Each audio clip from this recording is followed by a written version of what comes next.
Olá, amigos do basquetebol. Hoje eu estou aqui com o professor Marcelo Massa, da Escola de Artes, Ciências e Humanidades da Universidade de São Paulo, meu colega no desenvolvimento de uma disciplina que é esporte infantil e treinamento a longo prazo. O Marcelo é um estudioso das questões relacionadas a talento esportivo e é um tema que normalmente causa alguma confusão e as pessoas confundem talento com dom, enfim. E aí eu vou convidar o Marcelo para falar um pouquinho sobre esse tema. Então, Marcelo, primeiro, obrigado aí pela disponibilidade e fica à vontade. Olá, pessoal, amigos do basquete. Prazer aqui estar recebendo essa oportunidade de estar conversando com vocês a partir dessa interação que a gente tem junto com o professor Dante. Então, para mim, é com muita satisfação aí que eu posso compartilhar um pouquinho daquilo que a gente tem conversado especificamente sobre essa temática do talento, né? Do talento esportivo. Então é um tema, de fato, como o Dante já comentou, bastante atraente, né?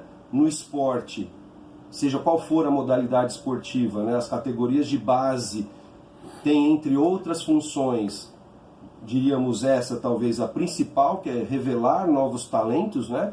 Para o esporte de alto rendimento e, portanto, um número muito grande de profissionais, Brasil afora, trabalham, né, com essa responsabilidade de formar novos talentos. Mas, afinal, o que é talento, né? Então, o que a gente tem visto na maioria dos estudos e na literatura é que o talento ele é muito complexo. Não existe uma resposta fechada para explicar quais são as frações exatas que compõem o desempenho esportivo, que compõem o talento, né? Então, quando a gente pergunta para as pessoas o que é talento, algumas buscam essa explicação. Olha, talento é um dom, né? Mas eu costumo, às vezes, provocar uma reflexão maior a respeito dessa resposta, porque quando a gente, de uma maneira simplificada, atribui talento meramente a um dom, significa que ele já vem pronto. E a gente sabe que não é bem assim, né? Existe todo um processo de treinamento a longo prazo e de desenvolvimento de repertório motor, de habilidades motoras, de fundamentos específicos ao basquete, que são altamente dependentes do trabalho desenvolvido nas diferentes categorias de base. E mais do que atribuir talento a um dom, o ambiente é muito significativo. Então as respostas sobre o que é talento já variaram muito, desde um mero dom, aquele sujeito que já nasce, mas a gente sabe que não é bem assim, a gente precisa de um processo de treinamento, né, de formação de novos talentos, e parte das respostas também tentaram explicar o talento dizendo que era genético, mas os estudos que foram feitos sobre a hipótese genética do talento também não chegaram a conclusões significativas, né, da importância da genética no desempenho esportivo. Então, seja a teoria que tentou explicar a questão do dom, seja aquela que tentou explicar a questão genética no desempenho esportivo, nenhuma foi suficiente.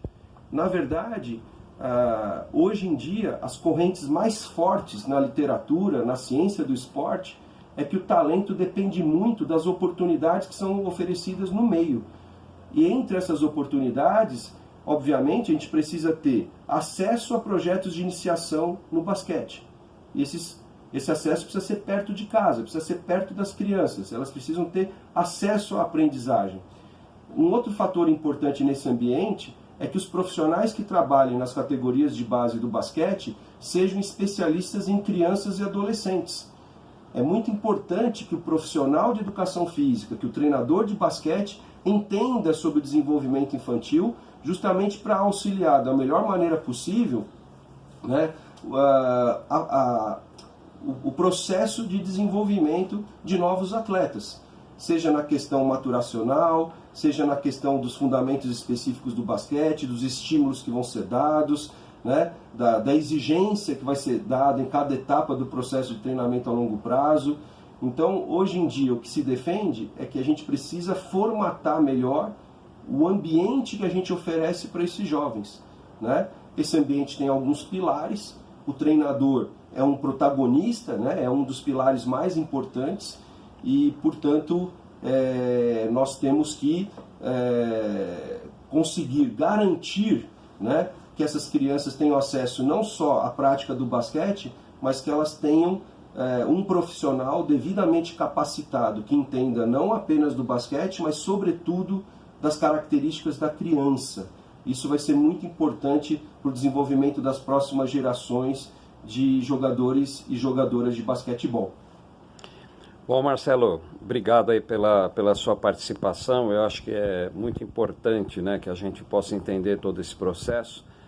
E eu gostaria que, para finalizar, você desse uma mensagem aí para o pessoal que nos acompanha. Bom, eu fico, como eu disse no início da nossa fala, né, muito satisfeito em estar tendo oportunidade de conversar através desse canal. Eu sei que o professor Dante, ele, ao longo dos anos, né, ele busca justamente compartilhar experiências, né, de uma maneira bastante louvável, né, pensando sobretudo no desenvolvimento da modalidade, né? Então a gente respeita muito esse tipo de iniciativa que é feita, e eu gostaria de deixar também o acesso livre àqueles que quiserem de alguma maneira ter algum tipo de dica ou aprofundamento maior, né, em alguma leitura, que vocês possam buscar meus canais. Acho que um deles é o Instagram, né, é massa.usp. Então vocês podem me encontrar no Instagram. Às vezes eu publico também alguma informação sobre iniciação esportiva, sobre talento esportivo. Então existe aí também a possibilidade de vocês buscarem essa comunicação. Gradualmente a gente vai atendendo a todos, respondendo a todos. Então vocês são muito bem-vindos também nesse meu canal, e espero que o basquete, com a ajuda de vocês, possa ocupar o lugar que ele merece, dentro não apenas do cenário nacional, mas também internacional. Um abraço a todos vocês. Valeu, Marcelo. Obrigado. Um grande abraço. Obrigado, Dante. Um abraço.